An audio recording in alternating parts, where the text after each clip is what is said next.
Bismillahirrahmanirrahim. Assalamualaikum warahmatullahi wabarakatuh. Alhamdulillahi rabbil alamin. Wassalatu wassalamu ala ashrafil anbiya'i wal mursalin, habibinal mustafa Muhammadin sallallahu alaihi wasallam. Para jamaah arsyadani Allah wa iyyakum jami'an.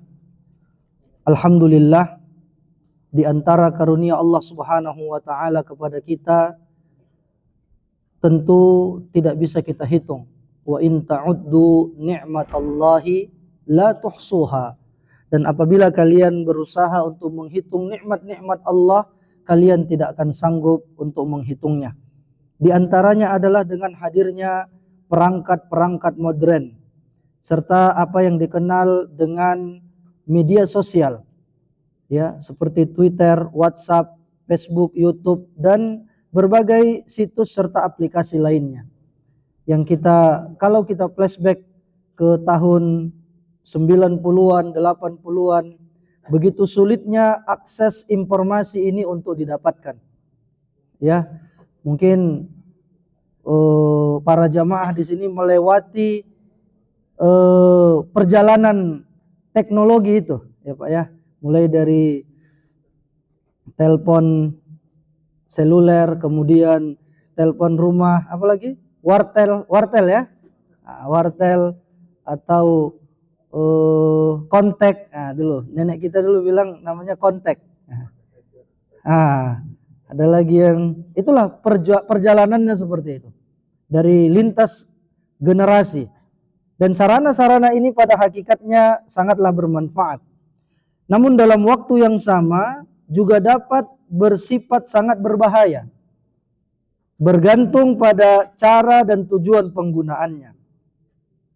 Banyak individu yang memanfaatkan media tersebut secara positif, yakni untuk menyebarkan kebaikan, menyeru kepada kebenaran, menyampaikan informasi yang benar, bertukar pengetahuan yang bermanfaat, menjalin silaturahmi dengan kerabat, sahabat dan rekan, dan mengikuti perkembangan positif di berbagai belahan dunia. Bahkan sebagian dari mereka telah berperan sebagai penyeru kepada Allah Subhanahu wa taala. Dia jadikan medsosnya sebagai lahan dakwah, mengingatkan orang, wa tawasaw bil haqqi wa tawasaw bis sabri wa tawasaw bil marhamah. Allah Subhanahu wa taala sebutkan dalam surah Fussilat ayat 33, wa man ahsanu qawlan mimma da'a ila Allah wa amila salihah wa qala innani minal muslimin. Dan siapakah orang-orang yang ucapannya lebih baik dibandingkan orang-orang yang mengajak kepada agama Allah, beramal salih dan mengatakan sesungguhnya saya dari kalangan orang-orang muslimin yang berserah diri kepada Allah Subhanahu wa taala. Namun sebaliknya, jamaah arsyadani Allah wa iyyakum, terdapat pula pihak-pihak yang menyalahgunakan media sosial dengan menjadikannya sebagai sarana untuk menyebarkan kerusakan moral, memerangi nilai-nilai kebajikan, menyiarkan berita-berita bohong, mempertukarkan kemungkaran dan hal-hal yang diharamkan oleh Allah Subhanahu wa taala. Suka memicu konflik sosial, menyebarkan perbuatan keji, penghinaan, serta merendahkan nilai-nilai dan juga akhlak yang mulia. Terhadap mereka, orang-orang yang seperti ini, Allah Subhanahu wa taala berfirman di dalam surah An-Nur ayat 19, innal ladzina yuhibbuna an tashi'al fahishatu fil ladzina amanu lahum 'adzabun alimun fid dunya wal akhirah wallahu ya'lamu wa antum la ta'lamun. Sesungguhnya orang-orang yang menyukai untuk menyebarkan, untuk tersebarnya perbuatan-perbuatan keji, perbuatan fahisyah di kalangan orang-orang yang beriman, maka mereka mendapatkan azab yang pedih di dunia maupun di akhirat. Dan Allah mengetahui sementara kalian tidak mengetahui. Maka ini adab yang perlu untuk kita perhatikan. Jadilah kita pelopor kebaikan, bukan pelopor keburukan. Jadilah pembuka pintu. Kun miftahan lil khair. Jadilah engkau sebagai pintu pembuka kebaikan bagi orang-orang lain. Jangan menjadi miftah lisyar, pembuka pintu-pintu keburukan. Maka seiring meningkatnya kebergantungan masyarakat terhadap media sosial, telah terjadi perubahan yang signifikan dalam norma sosial dan relasi antar manusia. Media yang seharusnya berfungsi sebagai sarana komunikasi justru kerap berubah menjadi alat keterasingan dan perpecahan. Disebarkan berita-berita dusta, kebencian, bahkan yang lebih ironinya, tidak ada lagi filter bagi setiap orang, sehingga dia berbicara sesuai dengan keinginannya, sesuai dengan hawa nafsunya. Mereka merendahkan pemerintahan kaum muslimin, mereka memperolok-olok pemimpin kaum muslimin. Ini terjadi, waliyadzubillah. Mereka merendahkan saudaranya, mengumbar aibnya, menceritakan sesuatu yang seharusnya itu adalah privasi keluarga misalnya. Waliyadzubillah. Baik orang dewasa maupun anak-anak kini disibukkan dengan perangkatnya masing-masing. Dialog dan interaksi langsung semakin berkurang. Setiap individu tenggelam dalam handphonenya, dalam media sosialnya. Waliyadzubillah.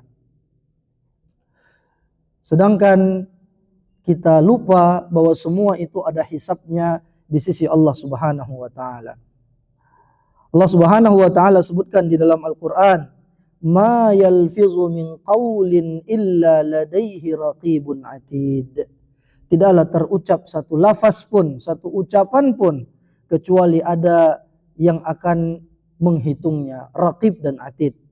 Oleh karena itu, kewajiban kita adalah bertakwa kepada Allah Subhanahu wa taala dalam menjaga diri dan keluarga serta bersungguh-sungguh melindungi mereka dari bahaya media melalui pendekatan yang bijak, melalui pendekatan yang sifatnya persuasif.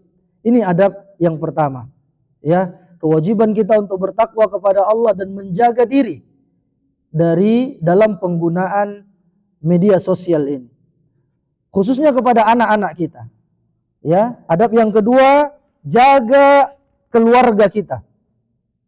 Berikan pendekatan yang bijak, dialog yang terbuka, pendampingan dan edukasi yang berkelanjutan. Ya, Allah Subhanahu wa taala sebutkan dalam surah At-Tahrim ayat yang ke-6, "Ya ayyuhalladzina amanu qu anfusakum wa ahlikum nara waquduhan nas wal hijarah 'alaiha malaikatun ghilazun shidad." 'Alaiha malaikatun ghilazun shidad. Wahai orang-orang yang beriman, jagalah dirimu dan keluargamu dari siksa api neraka, yang mana bahan bakarnya adalah manusia dan batu. Di dalamnya terdapat malaikat yang sangat tegas dan yang sangat kasar. Maka jaga keluarga kita, jaga anak keturunan kita. Banyak sudah berita yang kita dengar, gara-gara medsos, gara-gara game, akhirnya hafalan anak pun hilang.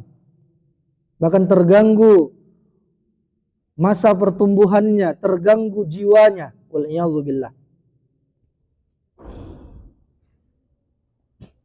Kemudian, ma'asyiral muslimin, adab yang ketiga adalah sikap untuk bertabayun. Ya, tabayun itu adalah memverifikasi kebenaran informasi yang kita terima. Ya, tidak semua berita yang ada di medsos itu layak untuk kita baca, layak untuk kita konsumsi. dan kita katakan, kita sampaikan kepada orang lain. Karena dalam berinteraksi dengan media sosial ada prinsip-prinsip yang harus kita pahami. Nabi sebutkan dalam hadis riwayat Muslim, kafa bil mar'i kadiban an yuhadditsa bi kulli ma sami'a. Cukuplah seorang itu dikatakan pendusta apabila dia menceritakan semua yang dia dengar. Dia tidak pilih-pilih mana yang sahih, mana yang tidak sahih. Mana berita yang valid, mana yang tidak. Ya. Kemudian juga disebutkan oleh Nabi sallallahu alaihi wasallam dalam hadis riwayat At-Tirmidzi, "Man haddatsa anni bi haditsin wa huwa yara annahu kadzib, fa huwa ahadul kadzibain." Ya. Barang siapa yang menceritakan, menyampaikan sebuah hadis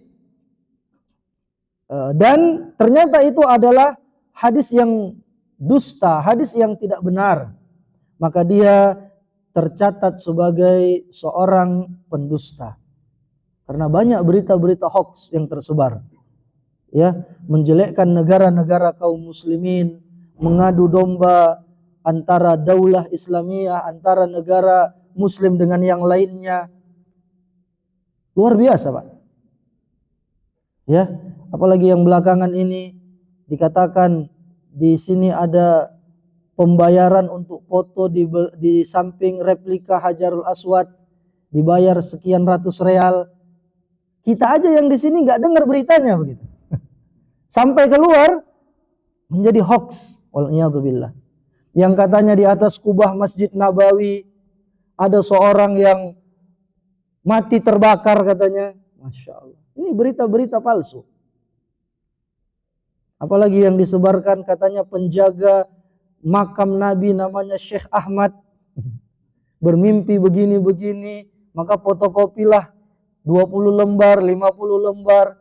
Ini zaman Bapak sudah ada, zaman saya sudah ada. Di zaman anak-anak kita ini berlanjut hoaxnya. Masya Allah. Wal'iyadzubillah. Maka dari itu tabayun. Kita harus cross check terlebih dahulu. Allah Subhanahu wa taala sebutkan dalam surah Al-Hujurat ayat yang ke-6. Ya ayyuhalladzina amanu in ja'akum fasiqun binaba'in fatabayyanu. Ya. Wahai orang-orang yang beriman, apabila datang kepada kalian orang yang fasik memberitakan satu berita, maka fatabayyanu, bertabayyunlah kalian. Ya.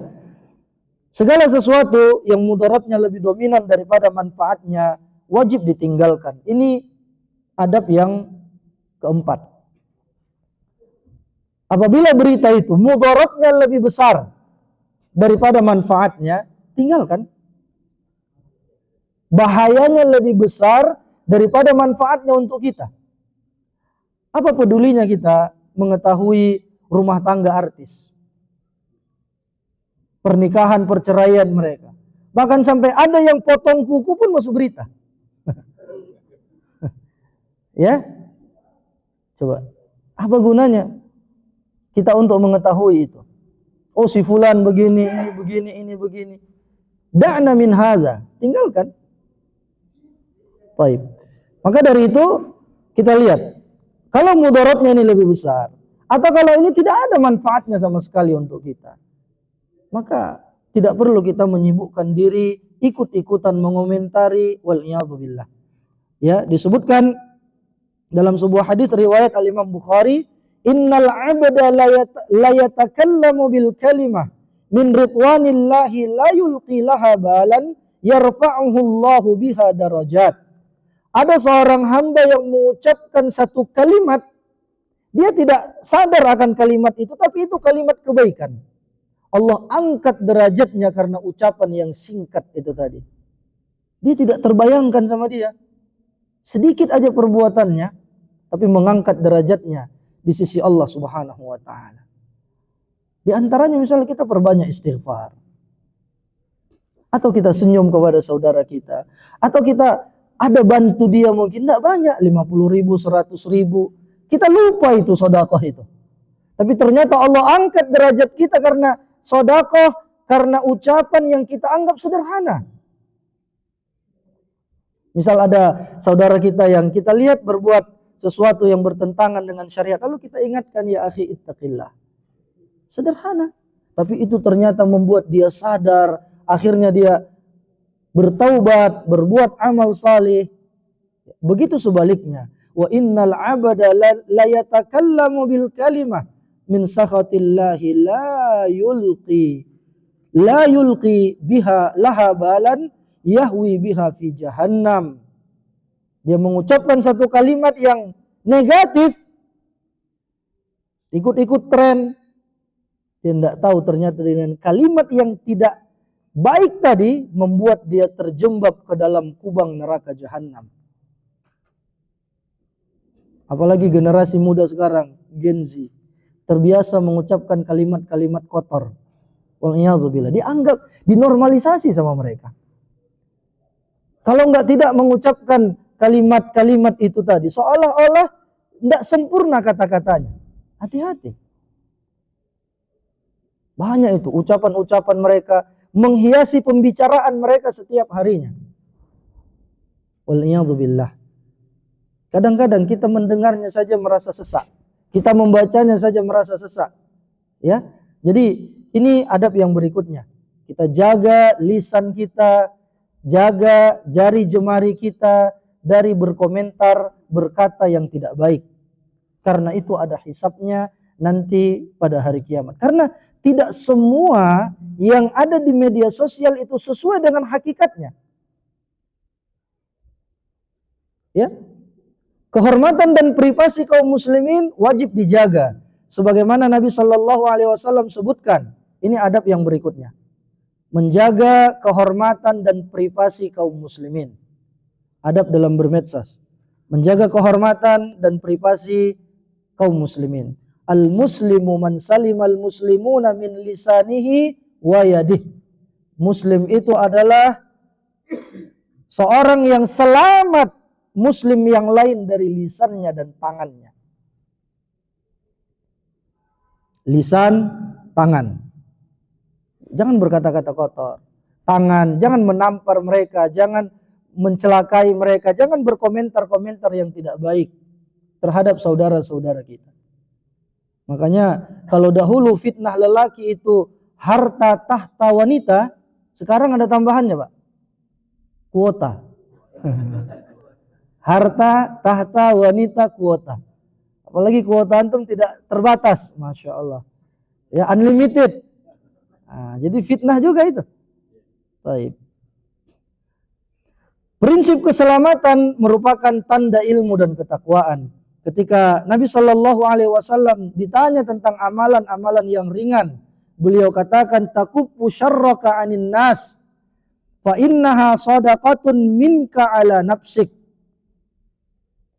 Jagalah keburukanmu, jangan mengganggu orang lain. Karena itu adalah sedekah dari dirimu untuk dirimu. Artinya jangan mengganggu, jangan ikut campur urusan orang lain. Ya. Toh kita semuanya punya aib. Kita semuanya punya kekurangan. Kita semuanya punya dosa-dosa dan kesalahan. Kalau dalam rangka nasihat menasehati, bukan di situ tempatnya. Sampaikan, ya. Jadi ini diantara nasihatnya. Kemudian yang berikutnya, yang terakhir, diantara nasihat dan adab di dalam bermedsos itu adalah jadikan medsosmu sebagai amal jariyah, bukan dosa jariyah. Ya, jadikan medsos kita sebagai amal jariyah. Sampaikan nasihat di sana. Sampaikan hadis-hadis Nabi, sampaikan ayat-ayat Quran, sampaikan adab-adab sehingga orang mengambil manfaat. Bukan malah jadi dosa jariyah. Malah dia unggah foto-foto yang tidak menutup aurat, foto dirinya, ada yang seperti itu. Menjadi sarana dosa jariyah bagi orang lain. Membuka majelis ghibah. Wal'iyadzubillah. Jadi jadikan medsos kita sebagai sarana amal jariyah, bukan dosa jariyah. Allah Subhanahu wa taala menyebutkan, ya, wala taqfu ma laisa laka bihi ilm. Inna sam'a wal basara wal fuada kullu ulaika kana anhu mas'ula. Di antara adabnya, jangan suka debat kusir di medsos. Karena tidak semua yang di medsos itu ahli ilmu. Dia hanya copy paste, ya, dari A, B, C, D. Jadi ditampakkan seolah-olah dia berilmu. Jadi jangan suka debat di sana, Pak. Kalau mau debat langsung, dan itu pun kalau ada manfaatnya. Pernah kan Syekh Al-Albani berdebat dengan seorang dukun yang katanya dukun sakti. Ketika sudah bertemu, si dukun ini menganggap dia tahu perkara gaib. Jadi Syekh Al-Albani mengatakan, saya mau berdebat, tapi ada syaratnya. Jadi si dukun mengatakan, apa syaratnya? Nah, langsung dia kalah. Dia tahu, katanya tahu yang gaib. Sementara Syekh Al-Albani mengatakan ada syaratnya aja dia enggak tahu. Nah, berarti dia enggak tahu perkara yang gaib. Sudah skakmat kalau gitu. Dan luar biasa ya. Ternyata memang mitos-mitos, kemungkaran, khurafat sampai sekarang itu masih ada, masih tersebar. Yang katanya dari goa tertentu bisa sampai ke Mekah. Sampai sekarang ada. Itu di mana, Pak? Bogor lagi enggak? Ah, orang Tasik nih mana nih? Ada yang udah ke situ katanya. Ada antum yang pernah ke sana ya? Tapi kan enggak dari ke Mekah, enggak dari situ kan? Baik. Nah. Apa nama guanya? Dan memang ada keyakinan begitu. Masya Allah. Coba itu, yang begitu pun masih ada yang percaya. Iya, pakai pisah apa kok coba makannya? Pisah goa, bukan poa ya. Masya Allah. Maka dari itu, wala taqfu ma laisa laka bihi ilm. Jangan engkau menghukumi sesuatu yang kalian tidak ada ilmu padanya. Sesungguhnya pendengaran, penglihatan dan hati semua ada pertanggungjawabannya. Wa akhiru da'wana anil hamdulillahi rabbil alamin. Assalamualaikum warahmatullahi wabarakatuh. Iya, kalau ada pertanyaan seputar materi Riyadhus Shalihin dan ini kita persilahkan. Fadhal.